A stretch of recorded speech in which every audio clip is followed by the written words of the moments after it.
Good morning. Welcome to Friday Vibe. Apologies, as you can see, I'm travelling today, so I'm not in my usual office. Hello, Maria. Hello, Stuart. How are you both? Morning. Tickety boo.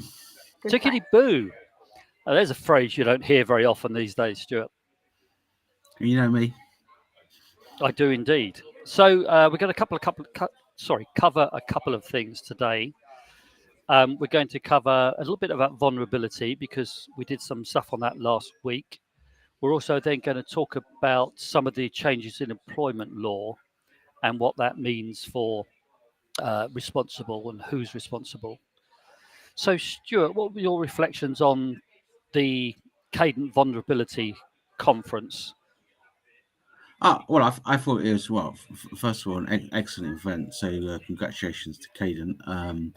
But it was also, I guess, a little bit of an eye opener, really. I mean, I think, stats currently is that at any one stage, 50% of the adult population in the UK could potentially be vulnerable. And that's a frightening statistic, isn't it? And I say potentially, obviously some are. But a lot could be just a whisker away from being so, right? And people can become vulnerable then unvulnerable, so back out from being vulnerable. Obviously, with the key drivers being health, life events like bereavement, or even the opposite, becoming a parent. It could be a lack of resilience or just a lack of capability, but and they're just the key drivers. And obviously, with life events and health, these things can just suddenly happen, right? So 50% of the adult population, and I guess most businesses who try to understand their vulnerable customers, who is vulnerable, the identification, etc. The numbers that they actually report are incredibly low. What 1%, less than 1% of their customers, it's that sort of order. Yet statistically 50% of us could potentially be vulnerable at any one stage. There's a massive disparity and therefore a massive need, and it's only getting worse, I guess, was one of the key messages that came out of the meeting earlier this week. And Carl and Stuart, because obviously you guys went to it, I wasn't able to attend, but what was some of the sort of proposed strategies or actions that where did they see this phenomenon going? Well, it's interesting, Maria. They were doing lots of good work with partners, and collaboration was really the underlying theme. And we were thinking you could take that further. I mean, if someone like Caden goes into a property and finds somebody that's vulnerable, then they should be able to collaborate with a bank, with mental health services if needed, with a variety of different services to bring all that to bear. And it's the same with your employees. That collaboration really is the name of the game, because people can need to draw on lots of different support depending on their life circumstance. It also raised to me the big question, I guess, is who's responsible? Is it the responsibilities of the company to pick up some of this stuff and some of the support for its customers and its employees? Or is it somebody else's responsibility? And I know we had a debate in the future of work a little while ago when we were talking about some of the dynamics around mental health, ADHD and things. And if you're not careful, the company can assume the whole responsibility, where most of these things are a partnership. The person themselves has something to contribute, a lot to contribute to getting better, and there are other agencies. So, as usual, when we get into debates about responsibility, there's lots of different factors, lots of different stakeholders, and trying to pull all those together, I thought, was one of the themes that came out of that conference to me. How do you pull all these different stakeholders together? And was the sort of definition of vulnerability, is it sort of defined through the lens of an adherence to regulation or the government, or was it something that Caden and the group was trying to explore further and wider?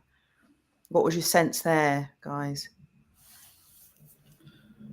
I'm not sure that. I mean, there is a definition for vulnerability, and actually, interestingly, I think that's pretty consistent across sectors.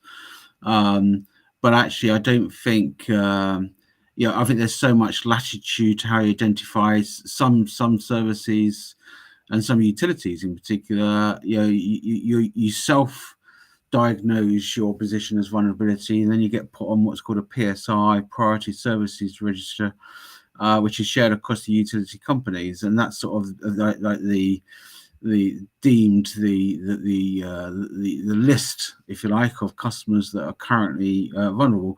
But of course, when you're on that list, doesn't mean there's no mechanism really to come off that list. That's not clear.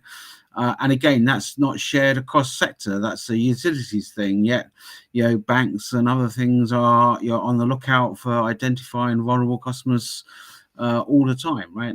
And then back to your point, the thing that is different across sector is some of the key drivers. Obviously, in banking, it's could be to do with finance, with health, and some of those other things equally cross sector. But you're specifically looking at finance, that's not necessarily true. When you're looking at utilities, it could be more disability, it could be other things that are the key drivers. Yeah, I think it's a good question, Maria, and I think they had gone well past it, well past the trying to define it and just trying to support people. And interestingly, it was one of the issues that wasn't on the agenda that day. And that, again, that's interesting. And do we want to define vulnerability? I guess we don't. I guess what we want to do as a company is have a response to people that have either permanently or temporarily some difficulty, and we want to respond to them.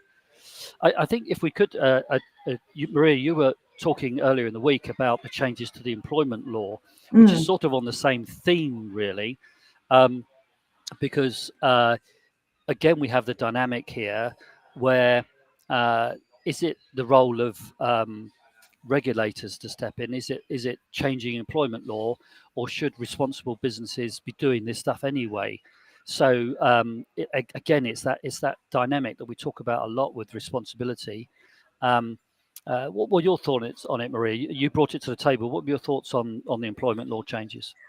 I mean, look, it was the example of the sort of being employees being paid from day one statutory sick rather than day 4, right? So I think we can all agree that in general is a good thing. But what was interesting to me was this, this sort of mandate, like you say, Carl, this kind of mandated definition rather than companies being able to take the responsibility and do what's right for their employees and have a response, like you pointed out, with the vulnerable customer sort of strategy that's going on.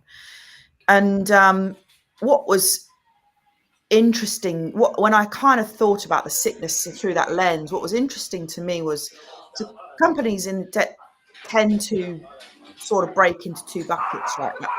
They're either companies run by someone that's founded it, owned it, or companies that's run by managers, essentially, right? So if you take the ownership companies, owners will have, in order to get things done in an owner-led company, there has to be high trust, high amount of flexibility between both the party of the owner and the employee. And that I think is how responsibility is kind of cultivated and nurtured through that company when that works really, really well.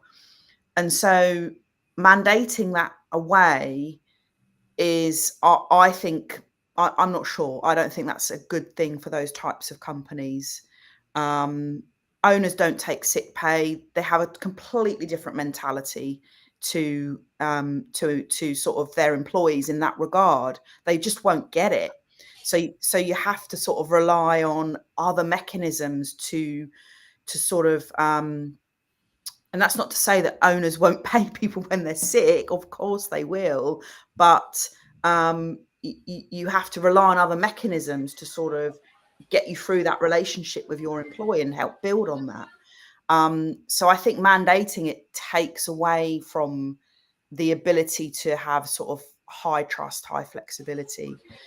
If you move to manager-led companies, I mean, the CEO, he's a man. At the end of the day, he's leading the company, but he gets paid like employees, he or she. They get sick pay like employees. They get treated like an employee at the end of the day because they don't own the company. So if it's a manager-led company, what happens there? The risk I see that happens there is it starts to become a process. So the manager then just manages the process, and that then runs the risk of falling into a risk-led process, right? So if someone's, sick more than 3 times in X amount, they go on you probably wouldn't get that so much in an owner-led company, but you would in a manager-led company. So after that ramble, my conclusion is that, of course, sick pay is good. People shouldn't have to feel like they come into work when they're sick. Should it be mandated? I'm not so sure. I'm not sure it works for either bucket of companies. I agree with you, Maria. And interestingly, it's a bit of an oxymoron, isn't it? Because one of the key drivers for the government on this is to increase, flexible working practices. They want to make sure that that's available to all stages, which I fully endorse. I mean, that's a great idea. So the intent is good, but clearly putting in laws, by definition, constrains flexibility just by its definition, doesn't it not? Yeah. And one example is the abolishment of zero-hour contracts. Now, I know that zero-hour contracts is abused by some companies, and too right. We again, that's companies not being responsible, and actually, that should be stopped. Those behaviours should be stopped. No dispute. But even there is statistics. I think they surveyed a bunch of people, and 84% said, of employees said they would rather have some sort of, guaranteed hours. Well, I guess, no surprise. That's not necessarily a surprise. But even if you say 16% therefore wants zero contracts, that's another way of looking at that. And obviously, putting a law that abolishes it means that 16% are now going to be unhappy. So I think these big sticks and big things to curtail bad behaviour, but then to squash all the good things that come out of these things, I don't think is the right way forward. Right? There has to be a better way, cleverer way of doing this. It is interesting, Stuart, and you're right. Part of that, as well, is giving people the right to work away from the office at home. That comes into there as well, which again is the same dynamic, and it's what we keep coming back to is the big stick, as you call it, Stuart, or the law or the regulation. Tries to set a minimal standard. And how many times over the year have we seen that minimal standard being adopted as best practice? And that may not be the intention for the lawmakers or the regulators, but it does substitute people having to think about this stuff. And when we start to think about this stuff, then it can get difficult. And I know over the coming weeks we're going to do more and more on this, but I think people are not used to making these qualitative decisions, and not doing the research, and not perhaps looking at all the different stakeholder points of view and gathering the information, and then coming to a conclusion. And it's not always easy, but it's not as difficult, I think. When you've done it for a while, it's not as difficult as you think. And I'd like to go back to Maria's point about startups and smaller companies. These are the decisions that people are making every single day, because it can be difficult if you have one employee that continually goes off sick, while others are working. Then you have to balance all that, and you have to think, well, what is best for the company? What's the best for the team? What's the best for the morale of the team? Then you get into high degrees of emotional intelligence, etc., etc.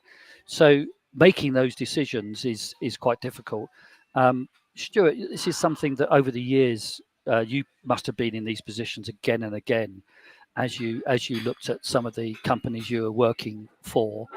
How would you best describe moving away from the minimal standard, the set way of doing things? How do you approach something to say, right, I need to consider, I need to look at, I need to find, I need to create something? Well, most corporates, as well as limited companies, will have policies for these things way and above the minimum standard that the government stipulate. And that's as a point to help attract and retain talent because it's a competitive market. But equally, it's to do the right thing, right? Yeah, and actually, many companies will try and do the right thing for their employees. Especially on things like maternity pay, paternity pay, etc. Companies go way beyond the minimum standards set out by legislation. Sick pay as well. Yes, we just touched on that sort of thing. And again, it's just trying to build a culture of trust and the fact that you're in this together. People will go sick. Sure, you're protecting the best interests for the employee as well as the company in that approach. Now, of course, you get to the stage where people are abusing some of those policies, and then it becomes a different different event, different outcome, doesn't it?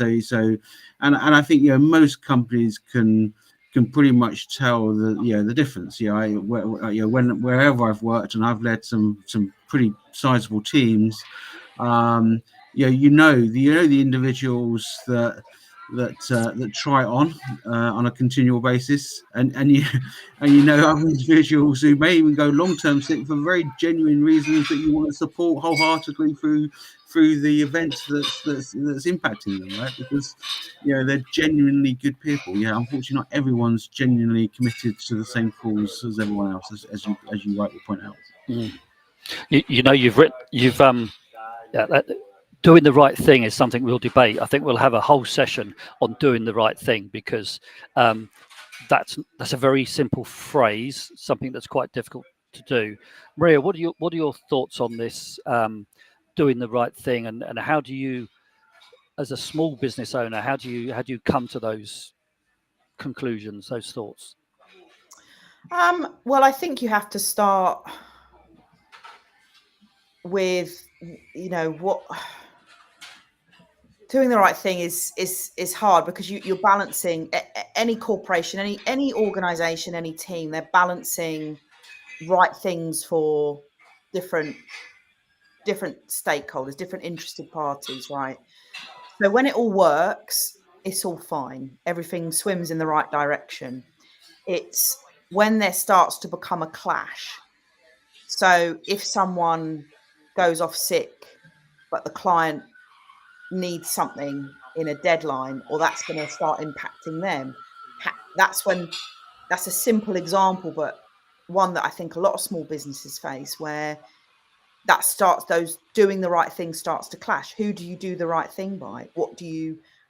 How do you then navigate doing the right thing? Because you want to support your team. You always want to have your team's back, right? Because you want them to have your back when it matters. So that's really crucial.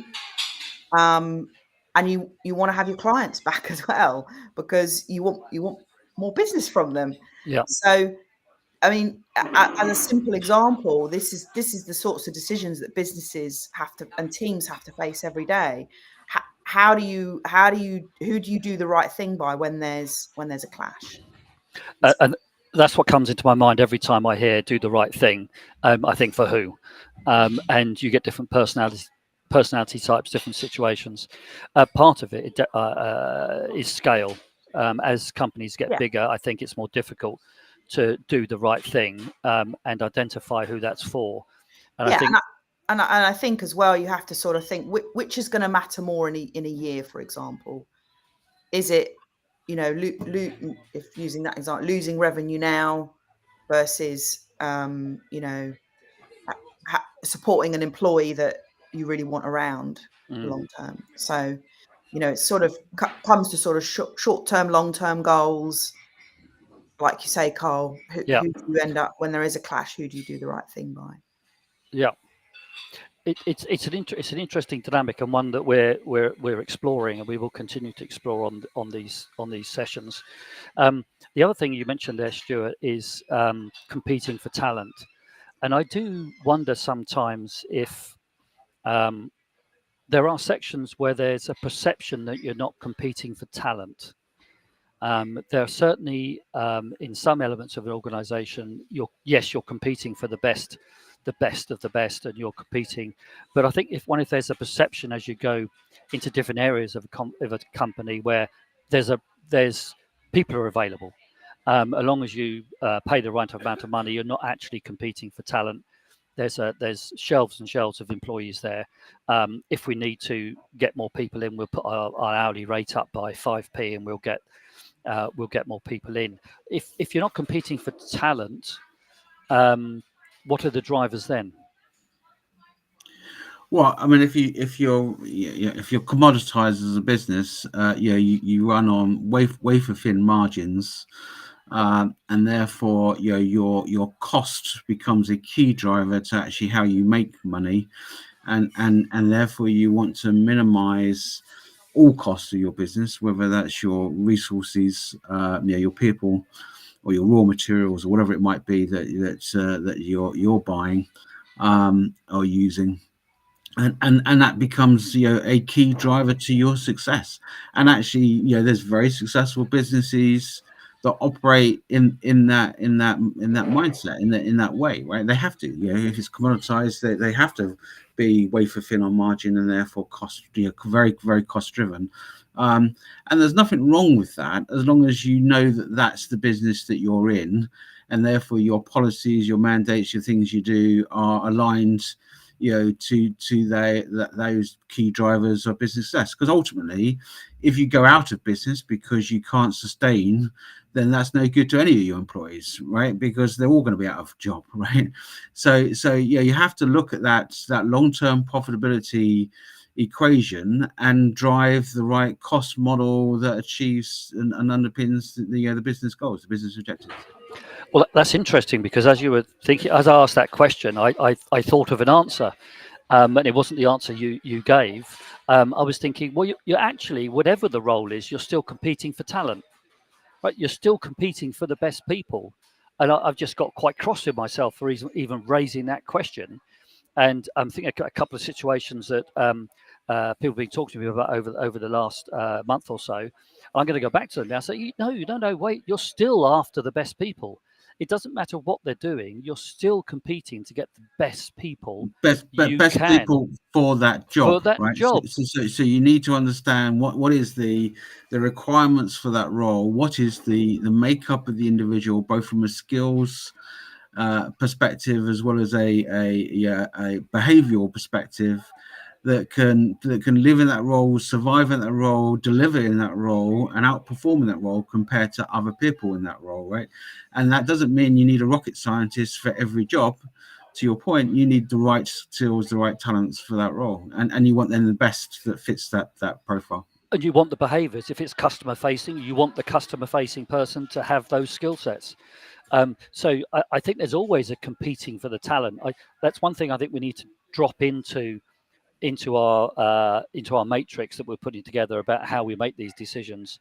From an employee perspective, you're always looking for the best people.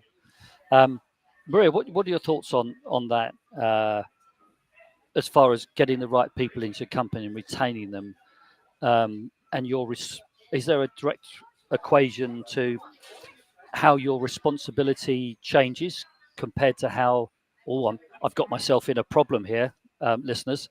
I'm just going to let you know what I was going to say, and then shrink back from it. I was going to say, does your responsibility change depending on how good they are at their job? And that's a disgraceful thing to say, isn't it? As I was saying that, I was thinking, how do you? Oh, I've got myself. I'm arguing myself this morning, listeners. So you did it multiple times. We've passed a Rubicon that I don't think I want to go back to, but I'm arguing myself. I've done it twice now. In fact, you and I don't even need to be here, really, do we? You can just have the argument with yourself. Can you just switch chairs to another chair so you can talk to yourself from different positions? I think that's because I'm so enlightened and so ahead of the game that I'm arguing myself. But why I wanted to go through that a little bit is because this is what happens when you get into these debates about responsibility. How do you react to different members of staff, different to employees? Does your sense of responsibility change to add to the equation what they're putting in, what you're getting back from them? That was the question I was going to ask you, Maria. Yeah, of course it does. How can it not? You know, beyond the contract, you're constantly, whether you're a team leader, you know, director in an organization, CEO, or a small business owner, you're going, if you're a people-led business, unless you have no people in your business, you're going to have to respond to their needs, events that are happening in their lives, their attitudes at a given time. And some of that will lean on to you, and you will lean on to them for similar things that are happening in your business. So where you have to end up is a sort of adult relationship between your employee and yourself. And that has to move past processes, minimums, you know, all those things are kind of delivered as in the background, but you have to be able to move past that in order to respond to that individual. How can you not? Yeah, and it's interesting you say adult to adult. We do a lot of that in the coaching environment, and that's interesting because that's in the moment as well, and it's responding in a way that accounts for emotion, but it's not always emotional, which is interesting when you go back to our start of our conversation with the vulnerability stuff. Some of that is just a gut wrenching emotional reaction, which is then in conflict with some of the other things. I think, you know, to your question is it's not just the manager taking responsibility, but the employee it has to take responsibility too, right? So, and yeah, those responsibilities may have a slightly different makeup, different perspective, but it takes both to be responsible. And I think some of the issues, if we can now double back to some of the government interventions, you question whether, you know, that's a good thing in terms of what they're doing on employment rights, in terms of helping businesses become more responsible, or actually it might actually have the opposite effect of making them less responsible because they'll just you know, lower expectation to the minimum standards as set out by law rather than taking responsibility. I think we see that happen a lot, Stuart. Back in the day with treating customer fairly, stuff that came into the banking industry, the financial industry, some people took the minimal standards and said, well, that's all we need to do. Why go past that? And we've seen that again and again. But you do need law to protect people against some of the companies that are not responsible. Yeah. And if you can't define responsibility, then you can't make it legal. If we could define responsibility, we could just say pass a law, every business owner needs to be responsible, and then we would have settled the whole argument. In fact, that's a piece of legislation I'm going to start writing this afternoon. Any final comments on these things? Maria, any final thoughts from you? Well, I was just thinking about your legislation and the mood that you're in, Carl. You'll probably, like, you know, argue. You'll probably end up taking both sides of the house, won't you? I will, but then that makes me the dominant force. You see, that's the point. If you own both sides of the house, it's just a dictatorship. You know, Donald Trump. Here we go. Stuart, final thoughts from you. Yeah, I guess just in terms of where we're taking this, yeah, our next session on the 12th of November is going to be taking a case study view, right? Because responsibility has many facets, and actually it's like everything. Yeah, it only works when it all works, right? You can't be responsible for one thing and not responsible for this. You can't be responsible for the employee without being responsible to the shareholder, right? You need to balance these things. And I think the case study we're going to look at is the post office in our first one, which is obviously it's been a fascinating saga over the last 12 years, 14 years, and how long this has been going on for. Yeah. All coming to head this year, of course. And actually, there's clear evidence of things where you could argue they may have taken responsibility, but only for one stakeholder, which is them or their shareholder, and not anybody else, right? So I think it'll be an interesting debate in terms of decisions, paths, the things they did, the things they did well, the things they did not so well, and what the lessons learned are for other businesses. Yep, certainly. We're looking forward to the first of those case studies. That's on the 16th at 2:00. Anyone wants to join us, put something in comments, and we'll be debating what happened, why it happened, and I think the challenge that came from you, Stuart, was could this happen in your business, and then are you sure this couldn't happen in your business, which we'll be exploring as well. So thank you guys. We're spot on time. Have a good weekend, and I'll speak to you all next week. Thanks, Carl.